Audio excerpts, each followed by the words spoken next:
Hi friends, please subscribe my channel, like ಮಾಡಿ, share ಮಾಡಿ. ಸಿಯು ಶಿಯಾ ಜೊತೆ ಮಾತಾಡಿ ಮನೆಗೆ ಬರ್ತಾರೆ. ಆಗ ಅವರಮ್ಮ ಒಬ್ಬರೇ ಕೆಲಸ ಮಾಡ್ತಾ ಕೂತಿರ್ತಾರೆ. ಆಗ ಸಿಯು ಅಮ್ಮ ನಾನು ಕೂಡ ನಿಮ್ಗೆ ಹೆಲ್ಪ್ ಮಾಡ್ತೀನಿ ಅಂತ ಹೇಳ್ತಾರೆ. ಆಗ ಅವರಮ್ಮ ಹೋದ್ ವರ್ಷ ಹೊಸ ವರ್ಷನ ನಮ್ಮ ಮನೇಲಿ ಎಷ್ಟು ಖುಷಿಯಿಂದ ಆಚರಣೆ ಮಾಡಿದ್ವಿ. ನಿಮ್ಮಪ್ಪ ಕೂಡ ಮನೆಗೆ ಬಂದಿದ್ರು. ಈ ವರ್ಷ ಕೂಡ ಮನೆಗೆ ಬರ್ತೀನಿ ಅಂತ ಹೇಳಿದ್ರು. ಆದ್ರೆ ಇನ್ನು ಬಂದೇ ಇಲ್ಲ. ಫೋನ್ ಮಾಡಿದ್ರೆ ಫೋನ್ನ ರಿಸೀವ್ ಮಾಡ್ತಿಲ್ಲ. ಆ ಕೆಲಸ ಈ ಕೆಲಸ ಅಂತ ಹೇಳ್ತಾನೆ ಇರ್ತಾರೆ. ಅಂತ ಕೆಲಸ ಅವ್ರಿಗೆ ಏನಿರುತ್ತೆ ಅಂತ ಹೇಳಿ ಅವರು ಬೇಜಾರು ಮಾಡ್ಕೋತಾರೆ. ಆಗ ಸಿಯು ಅವರು ಸರಿಯಾಗೇ ಮಾಡಿದ್ದಾರೆ, ನೀವು ನೆಮ್ಮದಿಯಿಂದ ಖುಷಿಯಾಗಿರೋದು ನಿಮ್ಗೆ ಇಷ್ಟ ಇಲ್ವಾ? ಆಗ ಅವರಮ್ಮ ಖುಷಿಯಾಗಿರೋದು ಯಾರಿಗೆ ತಾನೇ ಇಷ್ಟ ಇರಲ್ಲ ಹೇಳು? ಆದ್ರೆ ಮನೇಲಿ ಒಬ್ಳೆ ಇದ್ದು ಇದ್ದು ಒಂಟಿತನ ಕಾಡೋದಿಕ್ ಶುರುವಾಗಿದೆ. ಹೋದ್ ವರ್ಷ ಎಲ್ಲ ಜೊತೆಲಿದ್ದು ಎಷ್ಟು ಖುಷಿಯಿಂದ ಇದ್ದು ಅಂತ ಹೇಳಿ ಬೇಜಾರು ಮಾಡ್ಕೋತಾರೆ. ಆಗ ಸಿಯು ಅಮ್ಮ ಶಿಯಾ ಮನೇಲಿ ಹೊಸ ವರ್ಷಕ್ಕೆ ಹಳ್ಳಿಗೆ ಹೋಗ್ತಿದಾರಂತೆ, ಆಗಂತ ಶಿಯಾ ಹೇಳಿದ್ಲು ಅಂತ ಹೇಳಿ ಬೇಜಾರ್ ಮಾಡ್ಕೋತಾನೆ. ಆಗ ಅವರಮ್ಮ ನನಗೂ ವಿಷಯ ಗೊತ್ತಾಯ್ತು, ಯಾಕೆ ಏನಾಯ್ತು ಅಂತ ಕೇಳ್ತಾರೆ. ಆಗ ಸಿಯು ಶಿಯಾ ಮನೆ ಲ್ಯಾಂಡ್ ಲೈನ್ ಫೋನ್ ನಂಬರು ನಿಮಗೆ ಗೊತ್ತಾ? ಶಿಯಾ ಹತ್ರ ಫೋನ್ ಇಲ್ಲ, ಅವಳ ಜೊತೆ ಮಾತಾಡ್ಬೇಕು ಅಂದ್ರೆ ಅವ್ರ ಅಪ್ಪ ಅಮ್ಮಂಗೆ ಕಾಲ್ ಮಾಡ್ಬೇಕಾಗುತ್ತೆ. ಶಿಯಾಗೆ ಫೋನ್ ಕೊಡಿ ಅಂತ ಹೇಳೋದು ಮುಜುಗರ ಅನ್ಸುತ್ತೆ ತಾ ಕೇಳ್ತಾನೆ. ಆಗ ಅವರಮ್ಮ ನೀನು ಮೊದ್ಲು ಯಾವುದೇ ಹುಡುಗಿ ಜೊತೆ ಕೂಡ ಮಾತಾಡ್ತಾ ಇರ್ಲಿಲ್ಲ, ಆದ್ರೆ ಈಗ ಶಿಯಾ ಜೊತೆ ಮಾತಾಡೋಂಥದ್ದು ಏನಿರುತ್ತೆ, ಅದು ಅವಳೊಬ್ಳು ಜೊತೆಲೆ ಅಂತ ಕೇಳ್ತಾರೆ. ಆಗ ಸಿಯು ಟೆನ್ಷನ್ ಇಂದ ನಾನು ಅವಳ ಜೊತೆ ಮಾತಾಡೋಂಥದ್ದು ಏನೂ ಇಲ್ಲ, ಆರ ಶಿಯಾ ಜೊತೆ ಮಾತಾಡೋದಿಕ್ಕೆ ಫೋನ್ ನಂಬರ್ ಬೇಕು ಅಂತ ಕೇಳಿದ್ಲು ಅಷ್ಟೇ ಅಂತ ಹೇಳಿ ಅವ್ರ ಅಮ್ಮನ ಮುಖ ನೋಡ್ತಾನೆ. ಆಗ ಅವರಮ್ಮ ಸಿಯುನ ನೋಡ್ತಿರ್ಬೇಕಾದ್ರೆ ಸಿಯು ಈ ಹೂವು ಎಷ್ಟು ಚೆನ್ನಾಗಿದೆ, ಅದನ್ನ ಇಲ್ಲಿಡಬಾರ್ದು, ಇಲ್ಲಿಟ್ರೆ ತುಂಬಾ ಚೆನ್ನಾಗಿರುತ್ತೆ ಅಂತ ಹೇಳಿ ಅಲ್ಲಿದ್ದ ಗುಲಾಬಿ ಹೂವನ ಜಾಗ ಬದಲಾಯಿಸಿ ಬೇರೆ ಕಡೆ ಇಡ್ತಾರೆ. ಆಗ ಅವರಮ್ಮ ಆ ಗಿಡನ ಅಲ್ಲೇ ಇಡು, ಆ ವಿಷಯದ ಬಗ್ಗೆ ಆಮೇಲೆ ಮಾತಾಡೋಣ ಅಂತ ಹೇಳಿ ಹಾಗೆ ಸುಮ್ಮನೆ ನಗ್ತಾರೆ. ಆಗ ಸಿಯು ಕೂಡ ಅಲ್ಲಿಂದ ಹೋಗ್ತಾರೆ. ಮತ್ತೊಂದ್ ಕಡೆ ಕಾಂಗ್ ಮನೆ ಡೆಕೋರೇಷನ್ ಮಾಡ್ತಿರ್ತಾರೆ. ಕಾಂಗ್ ಕೂಡ ಶಿಯಾ ಜೊತೆ ಹಳ್ಳಿಗೆ ಬಂದಿರ್ತಾರೆ. ಆಗ ಶಿಯಾ ಅಮ್ಮ ಶಿಯಾ ಡೆಕೋರೇಷನ್ ಮಾಡೋದಕ್ಕೆ ಸಹಾಯ ಮಾಡು ಅಂತ ಹೇಳ್ತಾರೆ. ಆಗ ಶಿಯಾ ನಾನು ಕೂಡ ನಿಮ್ಗೆ ಸಹಾಯ ಮಾಡ್ತೀನಿ ಅಂತ ಹೇಳಿ ಕಾಂಗ್ಗೆ ಸಹಾಯ ಮಾಡೋದಿಕ್ಕೆ ಅಂತ ಬರ್ತಾಳೆ. ಶಿಯಾ ನೀನು ಸರಿಯಾದ ಸಮಯಕ್ಕೆ ಬಂದಿದ್ಯಾ, ನೀನು ಇದನ್ನ ಅಂಟಿಸು, ನೈಟು ಎಷ್ಟಿದೆ ಅಂತ ನೋಡೋಣ ಅಂತ ಹೇಳ್ತಾನೆ. ಆಗ ಶಿಯಾ ಅದನ್ನ ಅಂಟಿಸೋದಿಕ್ಕೆ ಅಂತ ನೋಡ್ತಾಳೆ, ಆದ್ರೆ ಅವಳಿಗೆ ಅದು ಎಟಕ್ಸ್ತಾ ಇರೋದಿಲ್ಲ, ತುಂಬಾ ಎತ್ತರ ಇರುತ್ತೆ. ಆಗ ಶಿಯಾ ಸೀನಿಯರ್ ನೀವು ನನಗೆ ಕಷ್ಟದ ಕೆಲಸನ ಕೊಟ್ಟಿದ್ದೀರಾ, ಅದು ತುಂಬಾ ಎತ್ತರ ಇದೆ, ನನ್ನ ಕೈ ಅಲ್ಲಿವರೆಗೂ ಎಟಕ್ಸೋದಿಲ್ಲ ಅಂತ ಹೇಳ್ತಾಳೆ. ಆಗ ಕಾಂಗ್ ಇದೇನು ಕಷ್ಟದ ಕೆಲಸ ಅಲ್ಲ, ಈ ರೀತಿ ಅಂಟಿಸೋದು ಅಷ್ಟೇ ಅಂತ ಹೇಳಿ ಅದನ್ನ ಅಂಟಿಸ್ತಾನೆ. ಆಗ ಶಿಯಾ ನೀವು ತುಂಬಾ ಉದ್ದ ಇದ್ದೀರಾ, ಅದಕ್ಕೆ ನೀವು ಈಸಿಯಾಗಿ ಅದನ್ನ ಅಂಟಿಸಿದ್ರಿ ಅಂತ ಹೇಳ್ತಾಳೆ. ಆಗ ಕಾಂಗ್ ನೀನ್ ಯಾವಾಗ್ಲೂ ಸರಿಯಾಗಿ ಹೇಳ್ತೀಯ, ತಗೋ ಇದನ್ನ ಅಂಟಿಸು, ನಾನು ದೂರ ನಿಂತ್ಕೊಂಡು ಸರಿಯಾಗಿ ಬಂದಿದ್ಯೋ ಇಲ್ವೋ ಅಂತ ನೋಡ್ತೀನಿ ಅಂತ ಹೇಳಿ ಶಿಯಾ ಕೈಗೆ ಒಂದು ಶೀಟನ್ನ ಕೊಡ್ತಾನೆ. ಇದನ್ನ ಅಂಟಿಸು, ಹೇಗ್ ಬಂದಿದೆ ಅಂತ ನೋಡ್ತೀನಿ, ಮೇಲ್ಗಡೆ ಸ್ವಲ್ಪ ಕೆಳಗಡೆ ಆ ಕಡೆ ಈ ಕಡೆ ಅಂತ ಶಿಯಾ ಅಂಟಿಸೋದಿಕ್ಕೆ ಹೆಲ್ಪ್ ಮಾಡ್ತಾ ಈಗ ಸರಿಯಾಗಿ ಬಂದಿದೆ, ಚೆನ್ನಾಗೂ ಕಾಣಿಸ್ತಾ ಇದೆ, ಶಿಯಾ ಬಾ ಕೂತ್ಕೊಳ್ಳೋಣ ಅಂತ ಹೇಳ್ತಾನೆ.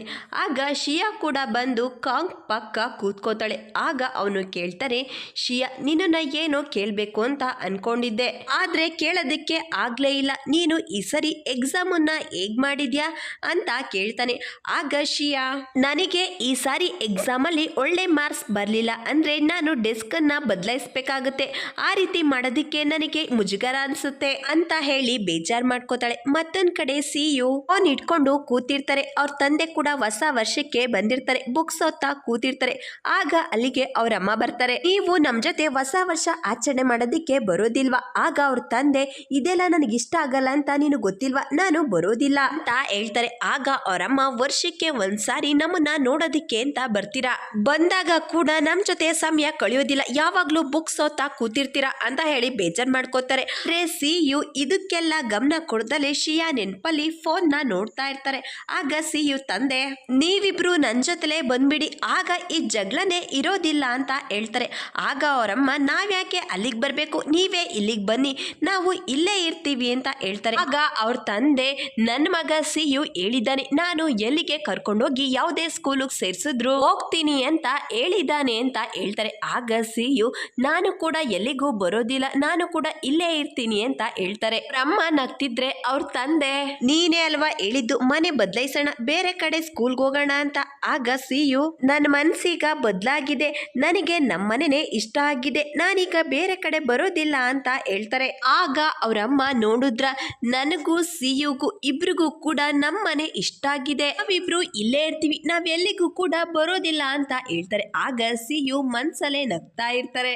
ಆಗ ಅವ್ರ ತಂದೆ ಆಯ್ತು ನೀವೆಲ್ಲೂ ಬರಬೇಡಿ, ನೀವಿಬ್ರು ಇಲ್ಲೇ ಇರಿ ಅಂತ ಹೇಳ್ತಾರೆ. ಆಗ ಸಿಯುಗೆ ಅವ್ರ ತಂದೆ ಮಾತು ಕೇಳಿ ತುಂಬಾ ಖುಷಿ ಆಗುತ್ತೆ. ತನ್ನ ಕಡೆ ಶಿಯಾ ಫೋನ್ ಹತ್ರ ಕೂತ್ಕೊಂಡು ಸಿಯು ಫೋನ್ ಮಾಡ್ತಾರ ಅಂತ ಹೇಳಿ ಫೋನ್ ನ ನೋಡ್ತಾ ಕೂತಿರ್ತಾರೆ. ಆದ್ರೆ ಯಾವುದೇ ಕಾಲ್ ಕೂಡ ಬರೋದಿಲ್ಲ.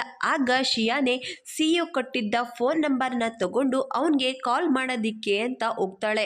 ಆದ್ರೆ ಅವಳು ಅವನ್ಗೆ ಕಾಲ್ ಮಾಡೋದಿಲ್ಲ. ಫೋನ್ ಮಾಡಿದ್ರೆ ಅವನು ಏನಾದ್ರೂ ತಿಳ್ಕೋಬಹುದು ಅನ್ನೋ ಮುಜುಗರದಿಂದ ಯೋಚನೆ ಮಾಡ್ತಾ ಹಾಗೆ ಫೋನ್ ಇಡ್ತಾಳೆ. ಮತ್ತೊಂದ್ ಕಡೆ ಸಿಯು ಕೂಡ ಶಿಯಾ ನೆನ್ಪಲ್ಲೇ ಫೋನ್ ನೋಡ್ತಾ ಕೂತಿರ್ತಾನೆ. ಅಷ್ಟ್ರಲ್ಲಾಗ್ಲೇ 12 ಗಂಟೆ ಆಗಿರುತ್ತೆ. ಆಗ ಅವನು ಆ ಕಡೆ ಈ ಕಡೆ ನೋಡ್ತಾನೆ. ಅವರಮ್ಮ ಮತ್ತೆ ಅವರಪ್ಪ ಟಿವಿ ನೋಡ್ತಾ ಕೂತಿರ್ತಾರೆ. ಆಗ ಅವನು ಅವ್ರಿಗೆ ಗೊತ್ತಾಗ್ದಲಿರೋ ರೀತಿ ಮೆಲ್ಲಗೆ ಎದ್ದು ಹೊರಗಡೆ ಬರ್ತಾನೆ. ಈ ಕಡೆ ಶಿಯಾ ಕೂಡ ಸಿಯು ಕಾಲ್ಗಾಗಿ ಕಾಯ್ತಾ ಕೂತಿರ್ತಾಳೆ. ಅಷ್ಟರಲ್ಲಿ ಅವಳಿಗೆ ಫೋನ್ ಬರುತ್ತೆ. ಫೋನ್ ನ ರಿಸೀವ್ ಮಾಡಿ ಅಲೋ ಅಂತ ಹೇಳ್ತಾಳೆ. ಅದೇ ಸಮಯಕ್ಕೆ ಕಾಂಗ್ ಕೂಡ ಶಿಯಾಗೆ ವಿಶ್ ಮಾಡೋದಿಕ್ಕೆ ಅಂತ ಅವನು ಕೂಡ ಬರ್ತಾನೆ. ಆದ್ರೆ ಶಿಯಾ ಫೋನಲ್ಲಿ ಮಾತಾಡ್ತಿರೋದನ್ನ ನೋಡಿ ಅವನು ಬೇಜಾರಲ್ಲಿ ಅಲ್ಲೇ ನಿಂತ್ಕೋತಾನೆ.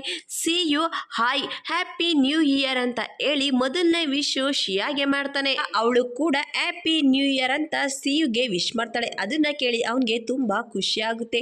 ಸಿಯು ಶಿಯಾ ಇಬ್ರು ಕೂಡ ಫೋನಲ್ಲಿ ಮಾತಾಡ್ತಿದ್ರೆ ಅದನ್ನ ನೋಡಿ ಕಾಂಗ್ ತುಂಬಾ ಬೇಜಾರ್ ಮಾಡ್ಕೋತಾರೆ. ಶಿಯಾ ಈಗ ನೀನು ರೆಸ್ಟ್ ಮಾಡು, ಕ್ಲಾಸ್ ಅಲ್ಲಿ ಸಿಗೋಣ, ಡೆಸ್ಕ್ ಮೆಟ್ ಅಂತ ಹೇಳ್ತಾನೆ. ಆಗ ಶಿಯಾ ಕೂಡ ಸರಿ ಕ್ಲಾಸ್ ಅಲ್ಲಿ ಸಿಗೋಣ ಅಂತ ಹೇಳ್ತಾಳೆ. ಅಲ್ಲೇ ನಿಂತಿದ್ದ ಕಾಂಗ್ ಇವರಿಬ್ರು ಮಾತಾಡೋದನ್ನ ಕೇಳಿಸ್ಕೊಂಡು ಬೇಜಾರಿಂದ ಅವನು ಕೂಡ ಅಲ್ಲಿಂದ ಹೋಗ್ತಾನೆ. ಸಿಯು ಶಿಯಾ ನಾನೀಗ ಫೋನ್ ಇಡ್ತೀನಿ ಬಾಯ್ ಅಂತ ಹೇಳಿ ಅವನು ಕೂಡ ಫೋನ್ ಕಟ್ ಮಾಡ್ತಾನೆ. ಶಿಯಾ ಕೂಡ ಸಿಯು ಫೋನ್ ಮಾಡಿದ ಖುಷಿಲಿ ಎಲ್ರಿಗೂ ಕೂಡ ಹ್ಯಾಪಿ ನ್ಯೂ ಇಯರ್ ಅಂತ ಹೇಳಿ ಖುಷಿಯಿಂದ ಕೂಗ್ತಾ ಅಲ್ಲಿಂದ ಹೋಗ್ತಾಳೆ. ಈಗ ರಜಾ ಮುಗ್ದು ಸ್ಕೂಲು ಶುರುವಾಗಿರುತ್ತೆ. ಶಿಯಾ ಕೂಡ ಸ್ಕೂಲ್ಗೆ ಬಂದಿರ್ತಾಳೆ. ರೂಮ್ಗೆ ಬಂದು ಡೆಸ್ಕ್ ಚೇಂಜ್ ಆಗಿದ್ಯಾ ಅಂತ ನೋಡ್ತಾಳೆ. ಆದ್ರೆ ಸಿಯು ಇನ್ನು ಬಂದಿರೋದಿಲ್ಲ. ಅದನ್ನ ನೋಡಿ ಅವಳು ಡೆಸ್ಕ್ ಚೇಂಜ್ ಆಗಿದೆ ಅಂತ ತಿಳ್ಕೊಂಡಿರ್ತಾಳೆ. ಅಷ್ಟರಲ್ಲಿ ಅಲ್ಲಿಗೆ ಸಿಯು ಕೂಡ ಬರ್ತಾನೆ. ಇಲ್ಲಿ ನಿಂತ್ಕೊಂಡು ಏನ್ ಮಾಡ್ತಿದ್ಯಾ, ಹೋಗಿ ಕೂತ್ಕೋ, ಇನ್ನೇನು ಕ್ಲಾಸ್ ಶುರುವಾಗುತ್ತೆ, ಡೆಸ್ಕ್ ಚೇಂಜ್ ಆಗಿಲ್ಲ, ಬಂದು ಕೂತ್ಕೋ ಅಂತ ಹೇಳಿ ಸಿಯು ಅಲ್ಲಿಂದ ಹೋಗ್ತಾನೆ. ಶಿಯಾ ಮಾತ್ರ ಆಶ್ಚರ್ಯದಿಂದ ಸಿಯುನ ನೋಡ್ತಾ ನಿಂತಿರ್ತಾಳೆ. ಆಗ ಸಾರಾ ಬಂದು ಶಿಯಾನ ಬಾ ಹೋಗಿ ಕೂತ್ಕೊಳ್ಳೋಣ ಅಂತ ಹೇಳ್ತಾಳೆ. ಆಗ ಶಿಯಾ ಕೂಡ ಖುಷಿಯಿಂದ ಹೋಗಿ ಸಿಯು ಪಕ್ಕ ಕೂತ್ಕೋತಾಳೆ. ಫಾನ್ ಕೂಡ ಸಾರಾಗೆ ಆಯ್ ಅಂತ ಹೇಳ್ತಾನೆ. ಶಿಯಾಗೆ ಸಿಯು ಪಕ್ಕ ಕೂತ್ಕಿರೋದು ತುಂಬಾ ಖುಷಿಯಾಗಿರುತ್ತೆ.